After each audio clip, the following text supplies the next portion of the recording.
Hi to all, welcome to my channel. నా ఛానల్ని first time ఎవరైనా చూస్తుంటే సబ్స్క్రైబ్ చేసుకోండి. సాధారణంగా మనం ఏదైనా పూజలు చేసేటప్పుడు లేదా నోములు వ్రతాలు చేసేటప్పుడు చేతికి కంకణం కట్టుకోవడం చూస్తుంటాం. అదేవిధంగా ఏవైనా శుభకార్యాలు జరిగేటప్పుడు కూడా చేతికి కంకణం కడతారు. అయితే ఈ విధంగా చేతికి కంకణం కట్టడానికి గల కారణం ఏమిటి, కంకణం కట్టుకోవడం వల్ల ఎలాంటి ఫలితాలు కలుగుతాయో ఇప్పుడు చూద్దాం. చేతికి కంకణం కట్టుకునే సమయంలో చేతిలో ఏదైనా పుష్పాన్ని లేదా పండు పట్టుకొని కట్టుకోవాలి.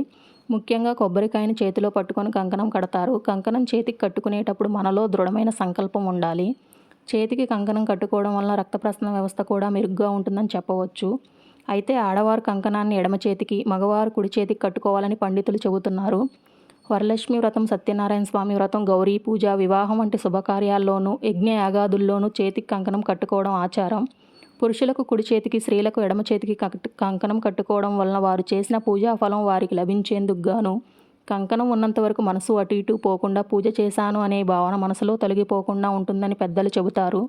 నూలు దారానికి పసుపు రాసి ముంజేతి మణికట్టు కట్టుకుంటారు. బ్రహ్మణం కననీయతీతి కంకణం ధరించడం ఒక ఆలోచనకు లేదా ఒక ధర్మానికి కట్టుబడి ఉండడం. సుదర్శన భగవానుడు కంకణానికి అధిపతి. మనం చేసిన మంచి ఆలోచన, చేపట్టిన కార్యాన్ని కంకణం నిరంతరం గుర్తు చేస్తుంది. మణికట్టుకి కట్టుకున్న కంకణం రక్త ప్రసరణ మెరుగుపరుస్తుంది.